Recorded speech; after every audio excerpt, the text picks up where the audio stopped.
Yes, 1964. I had heard a great deal about the Aspen Center for Physics because Mike Cohen had been one of our graduate students at Caltech and George Stranahan one of our undergraduates. And I hadn't I hadn't decided to come at all to the Physics Center, but which at that time was the physics division of the Aspen Institute. But I did come to Aspen for a top secret arms control and disarmament agency study held at the Four Seasons, now the music school. And naturally, I found my way over here to what is now the Physics Center, and I was enchanted by the whole operation. I thought it was marvelous, and my wife and daughter thought it was marvelous too. My son probably as well, but he was just turning 1. He spent his first birthday here,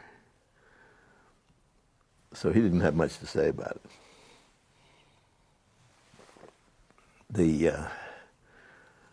The center was so small at that time that everybody went on the weekend hike together, all the members with their families.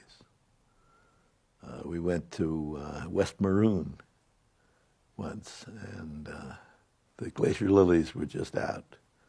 It was so beautiful. The parties were held at campgrounds. Later, we couldn't do that anymore, but we would reserve a difficult campground or some other one, and have a marvelous fling out there in the wilds. The jeep roads went further at that time. Later, they were cut back in a move that most of us approve of. But that way, we could be even deeper into the countryside when we met.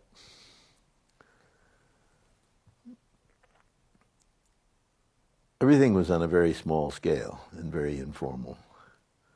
I remember Mike Cohen complaining that newly arrived visitors would come to him with their troubles.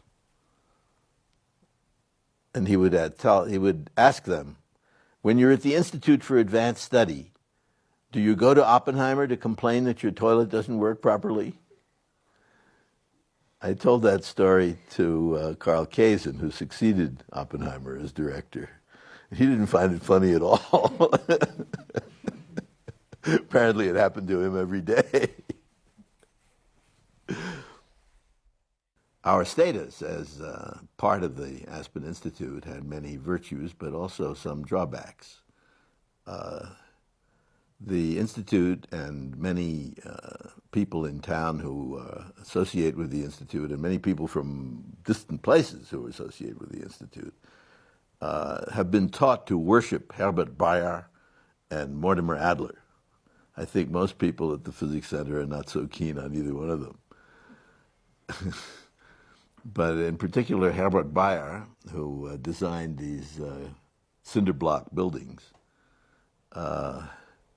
and apparently told Peter Kaus once, when they were both circling over Aspen, landing in an airplane and sitting next to each other, he said, "Look down. Do you see the Big Dipper? That's what architecture is all about." Apparently he thought the buildings were in the shape of the Big Dipper. I mean, the layout of the buildings was in the shape of the Big Dipper. But as I understand it, we had a leak in the roof right over the front door of what is now Stranahan Hall, at that time the only building. And naturally, every summer we would fix the leak so that our carpets wouldn't get ruined and people wouldn't have water pouring down on their heads as they entered the building. But Bayer, who at that time was still in good enough health to come to Aspen in the summer, would come over to inspect his creation and insist on behalf of the landlord, the Aspen Institute, that we unfix the front door ceiling and restore the leak.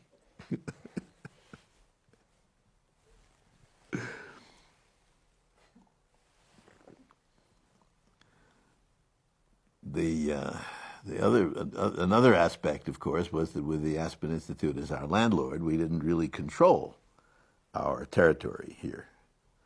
And that was the subject of discussions that lasted for many decades. I don't remember the dates of the individual incidents very well, but the arguments about the land and the buildings went on for a very long time. As long as we were part of the Aspen Institute, it was relatively simple. It had drawbacks, as I just explained, but it was simple. But after we were spun off in 1968, along with, if I remember correctly, along with the Music Associates, also spun off. Then we had a very peculiar relationship because we were not part of the Institute, but the Institute owned the land and the buildings and was the landlord. And there were all sorts of possible sources of friction. And so we negotiated. It seemed endless. Went on, as I say, for decades. And the fate of this part of town was at stake because we were just part of a much bigger problem. What would happen to Institute land, Institute buildings, and so on? And what would happen to the music facilities? What would happen to our facilities? Well, in the middle of that, I took over as chairman from George Stranahan, who I think had been both chairman and president. I didn't know much about being chairman of a board, but after a few months, I had the example of Warren Burger, the Chief Justice of the U.S., to work with. I became the first citizen regent of the Smithsonian from west of the Appalachians in about 1974, and there are congressional regents from the House and the Senate. There's the Chief Justice of the U.S. and the Vice President of the U.S., and then a few citizen regents. Until then, they couldn't believe that someone from the West, California in my case, would actually come to the meetings. And in the middle of the 19th century, I can understand that it was probably a reasonable concern. By 1974, they overcame that objection, and I was appointed a regent. I was on something called the Council of the Smithsonian, which was a set of advisors to the secretary. Secretary is the head of the Smithsonian. Sort of a kitchen cabinet. And that was a lot of fun. Wonderful, interesting people, many of them academics, but not absolutely all, and very interesting discussions. But then they made me a regent, and I remained on the council, and the idea was I would be a sort of liaison between the two organizations. But that didn't work out. I just couldn't make that many trips to Washington. I got to the trustees, to the regents' meetings, but I couldn't make it also to the council meetings. It's too bad, but time is finite. Now, the Vice President of the U.S. is automatically a member, and the Chief Justice as well. And traditionally, the Chief Justice is the Chancellor, in other words, the Chairman of the Board. And the Vice President of the U.S. is the Vice Chancellor. And that was the case at that time. So my classmate, George H.W. Bush, was the Vice Chancellor, and Warren Burger was the Chancellor. And despite our somewhat different political views, Warren Burger and I got along very well. And occasionally he would send me off to wherever I was going in his car with his driver and so on. People I visited were quite impressed that I arrived in the Chief Justice's car. We also shared a love of wine.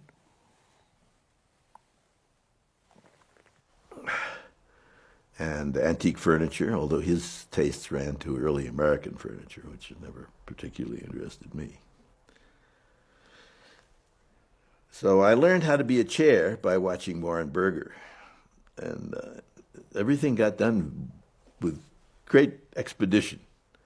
He would announce some result of the discussion and say immediately afterwards, without objection, so ordered.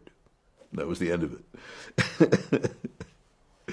Occasionally somebody would rush in with an item for discussion, but usually there wasn't time. So I found that was a very effective method here too.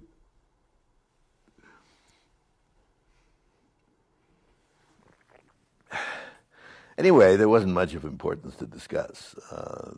The main thing that we did as officers of the center was to argue with the Institute people. This included a time when Bob Anderson, who had given a lot to the Aspen Institute and was the head of it, chairman of the board and so on, when Bob Anderson was in a fight with the city because he wanted to turn the Institute land and the meadows and so on over to some private agency to manage, and to build a large number of additional units and so on, make the whole thing economically self-sufficient and all that. And the townspeople were quite unhappy about it, and the other cultural organizations, the Music Associates and the Physics Center, were not too happy either. So we had endless arguments. At one time, there was a Palestinian developer, Mr. Hadid, who was somehow in charge of the land and the buildings for a while. And so we had to meet with him and his lawyer, and it went on and on and on. Then somehow control shifted back to the Institute, and we were once more negotiating with the Institute. Bob Anderson was a member of our board, too, if I remember correctly, and would occasionally make motions that were passed favorable to the Physics Center. But of course, they weren't motions at the motions at the board meeting of the Institute, only the Physics Center, so they didn't have any real effect. But that went on and on and on. It's all a big blur in my mind. I don't remember the details at all. But I do have the feeling that the curious course of 7th Street, it comes down and then jogs to the left and then goes almost to 8th Street and then turns again to the right. I think that was my suggestion. Part of our effort to preserve the ring, and indeed we have preserved the integrity of the ring finally, and it took years and years and years of fighting, but indeed it's not developed. There are some houses along the edge of it, one of which touches the Physics Center, somewhat disturbing what Peter Kaus called our circle of serenity, but not very much. The presence of that house right on the boundary is really the only intrusive feature of the present situation.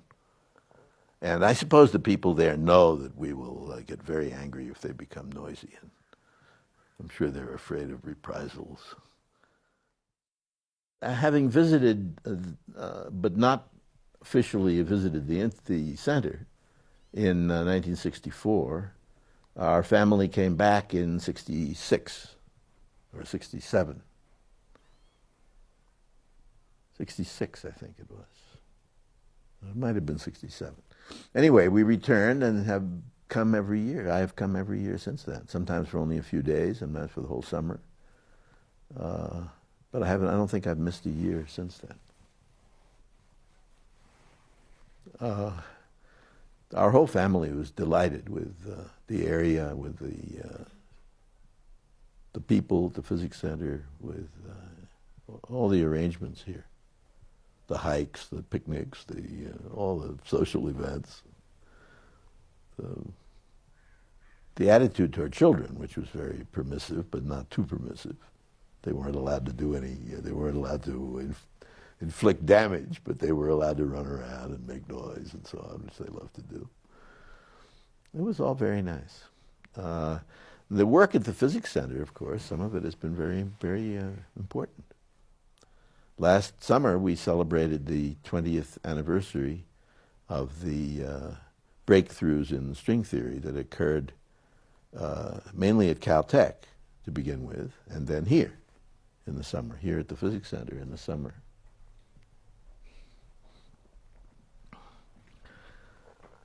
That was very important. And over the years, there were many other things of great importance that were done here. The National Science Foundation can be quite pleased, I think, with a very modest investment over the years, mostly in rental supplements for members, for visitors. It's probably one of the most cost-effective things the National Science Foundation has ever done. And I believe it's still continuing to this day. The system is a very good one of people installed 2 to an office, plenty of opportunity for mingling over coffee, mingling at the belly wash machine, and going to get paper and pencils and so on and so on. There are all sorts of occasions for people to meet and talk. And the outdoor seminars, which were delightful, and now are indoors, but still quite delightful. Do we still have outdoor seminars?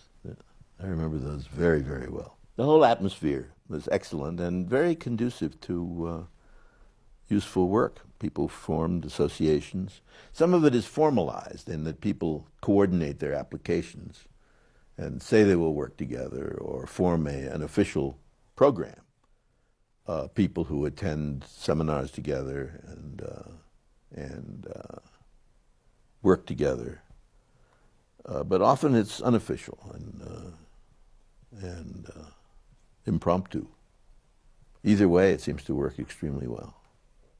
It's been pretty straightforward, actually. The negotiations with the Institute over decades over our land and buildings, which we finally received, were the main serious complication. Everything else was just a matter of making sensible decisions about how to organize our life together. And physicists can be pretty good at that. And I think the particular physicists who had responsibility in the early days, some of whom are here, like Randy and Paul Fishbane, and the founders, George and Mike, all had some relatively sensible ideas of how to organize things. So we didn't go off in crazy directions. That would have been the only danger. As it is, I think most of the decisions were fairly routine. Let me ask one question. How did you come by the most photographed house in Aspen? Oh, the most photographed. It's also in the Aspen coloring book. Well, start out by saying what it is. Well, I said the house is also in the Aspen coloring book. It's also a favorite house for painters and people and photographers, painters as well as photographers. And just yesterday, I saw it in the Aspen newspaper, one of the Aspen newspapers, in a real estate ad for a real estate company that has absolutely nothing to do with the house. But they put a picture of the house in their ad because the house is so nice looking. It sort of epitomizes Aspen. This is a house that was built in 1893, the last year when anybody built houses in Aspen until recent times.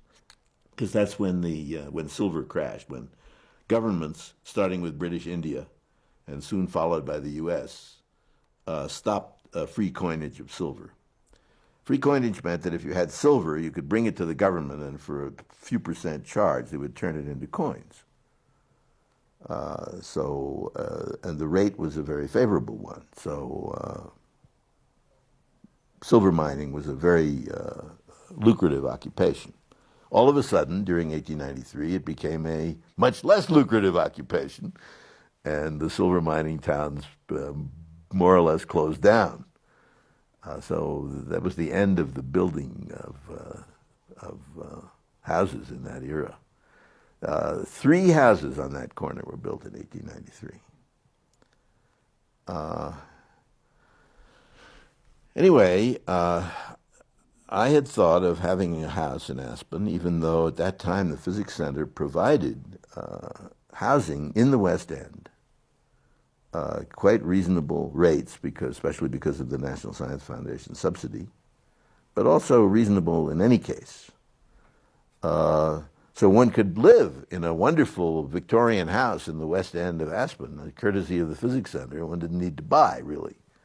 Nevertheless, I was so taken with Aspen that I thought it would be very nice to buy. My wife Margaret and I thought about various possibilities.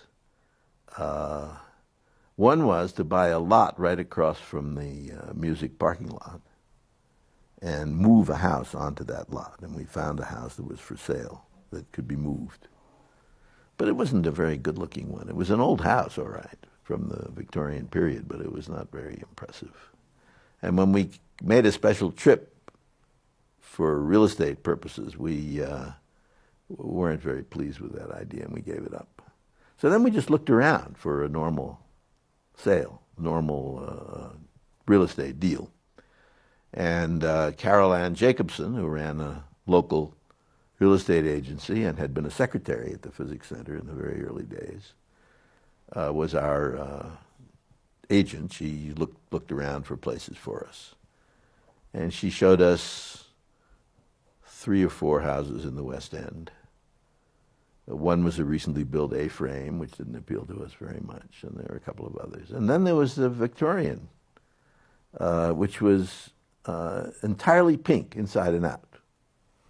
The outside was pink, the inner walls were pink, the furniture was painted pink, everything was pink.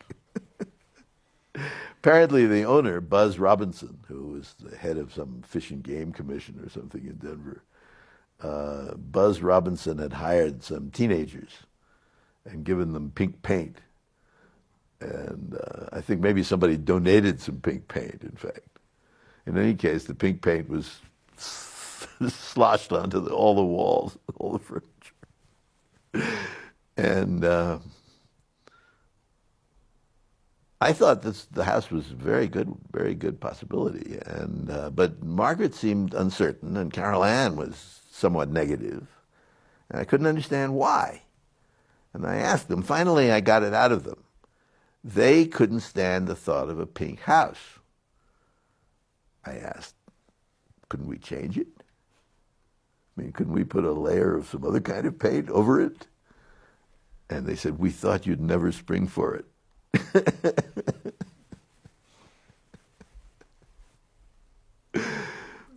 Anyway, we didn't want to put up all the money. By today's standards, it wasn't very expensive. But we looked for a partner. We thought we'd share the house with some other family. And we looked around, and we tried a chemistry professor at Caltech, a very well-known one, Jack Roberts, and his wife Edith. And they said, well, we'd love to. This is a really nice thing. We love Aspen. We love to go skiing in Aspen, and this house looks marvelous. But we have a boat, and a boat is a hole in the water into which you pour money. And so we haven't got the resources to join with you in this effort. And so we gave up for a while and didn't make a bid on the house. But then Mrs. Pepke visited Caltech. And that was a very special day. And they tried to invite to the lunch all the women who had some connection with Aspen, including Margaret, my wife.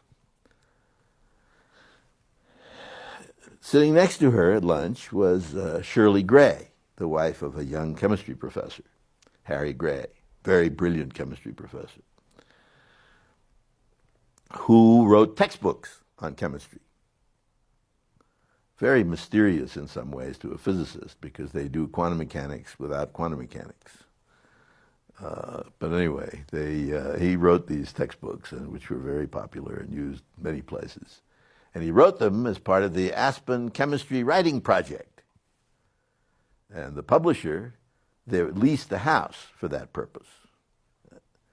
And they came to Aspen every summer and stayed in that house, and Harry worked on writing his chemistry textbooks. So Shirley was telling Margaret about that, and Margaret said, "Well,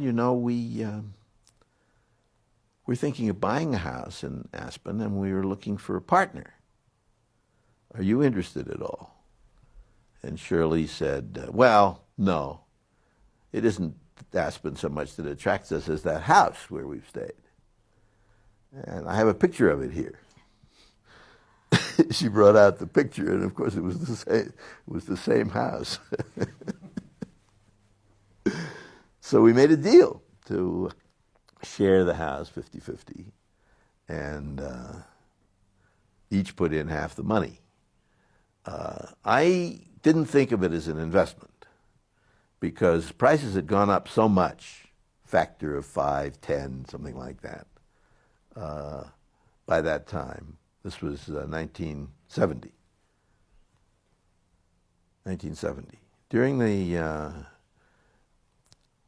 the previous decade or 15 years, prices had gone up by such a large factor that I knew that was the top of the market, that there would never again be serious increases in price here. And therefore I didn't think of it as an investment, but rather as just something to do because we loved the house and we loved Aspen and we liked to be here in the summer and perhaps in the winter to ski and so on. So we went ahead with the deal. And indeed, we were willing to put up the money to paint the house another color. I worked on the color scheme with Roger Moyer, who is still doing painting in Aspen after all these years. He was very young then.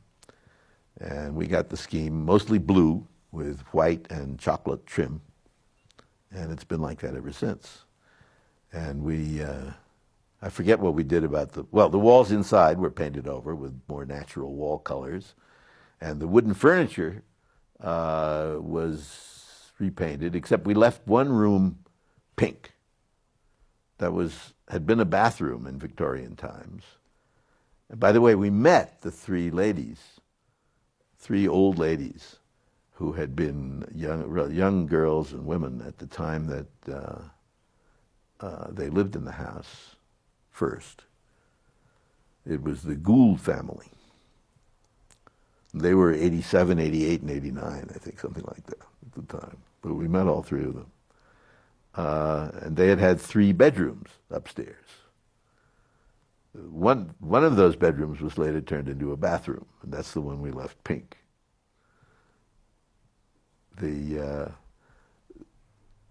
head of the family, Mr. Gould, was a partner in Gould and Grover, the Mesa store at the corner of 4th and Main, which during the time we're talking about was a bakery. It had been a general store in the time of Mr. Gould and Mr. Grover. Mr. Gould was also the manager of the Midnight Mine, superintendent of the Midnight Mine. So he was a rather important local character.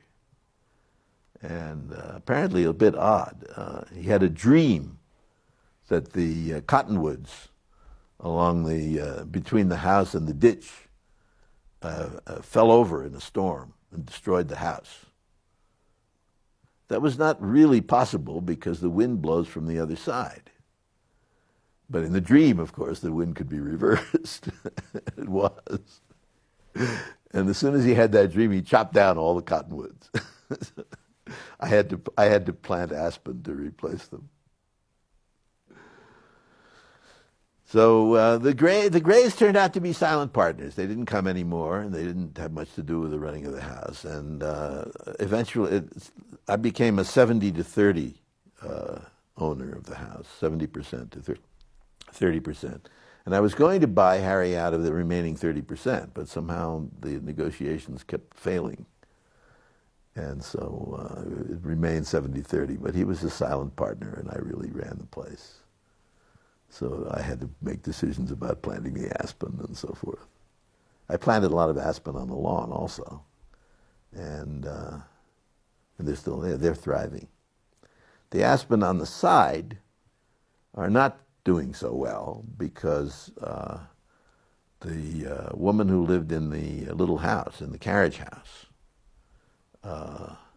who rented the carriage house from me and sort of took care of the property in our absence, Janet Shelton, had unfortunately used a weed eater on the lawn and brought the weed eater too close to the aspen, ringing them practically.